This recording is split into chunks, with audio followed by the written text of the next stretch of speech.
Success leaders, receive success leaders.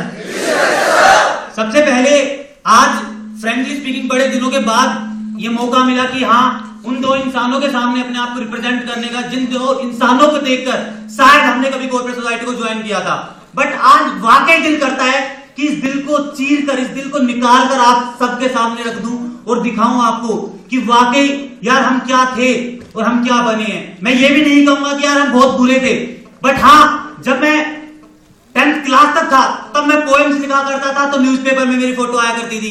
10th class के बाद पढ़ने का जुनून पड़ा तो शायद अखबार में फोटो इसलिए आया करती थी कि यूनिवर्सिटी को, सॉरी स्कूल को टॉप किया करते थे।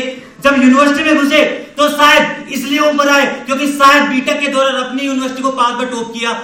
जब पोस्ट ग्रेजुएशन करने निकले तो शायद मेरी जिंदगी में दोबारा वो दिन आया जब शायद 90% लोग मेरी क्लास में ऐसे थे जिनकी शायद सप्लीमेंट्री थी। 10% लोग में से एक इंसान मैं भी था जो शायद और क्लियर था। लेकिन उसके बीच में मेरी जिंदगी में एक कंसेप्ट आया, that is corporate Infocom private limited. Frankly speaking, जब मैंने इस कंसेप्ट को देखा, सुना और समझा और काम करने की कोशिश की तो लोग कमेंट किया करते थे, लोग कहा करते थे कि रोहित तू बहुत बड़ी गलती कर रहा है अपनी जिंदगी की, तू यार यूनिवर्सिटी का टॉपर है, तुझे क्या जरूरत है करने की। लोग कहते थे कि तू टूट जाएगा, मैं कहता था कि एक बार मैं मुड़कर तो देखूं।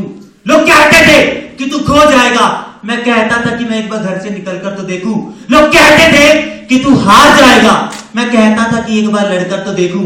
और देखो आज लोग कहते थे वो लोग कहते ही रह गए, and today I am standing in front of you.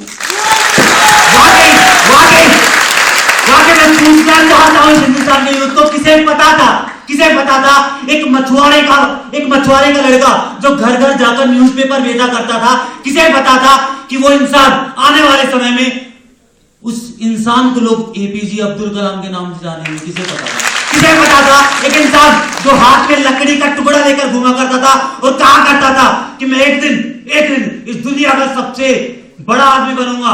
और किसे पता था वो इंसान इस दुनिया की सबसे ज्यादा सेंचुरी जड़ने वाला इंसान that is mister Sachin Tendulkar होगा।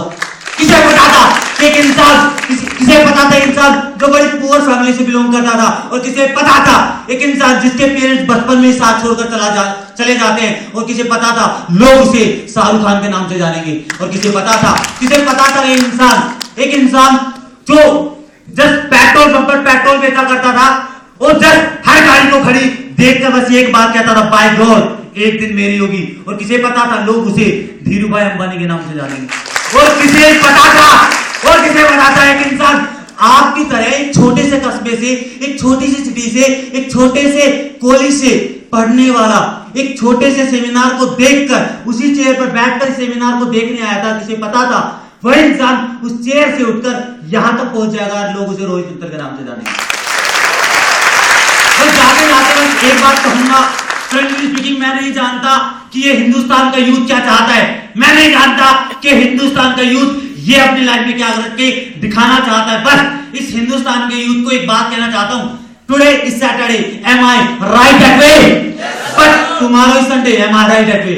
बट शायद कल जब संडे होगा तो आपको पता है हिंदुस्तान का यूथ क्या करेगा। कुछ 12 बजे उठेंगे, खाना खाकर दोबारा सो जाएंगे।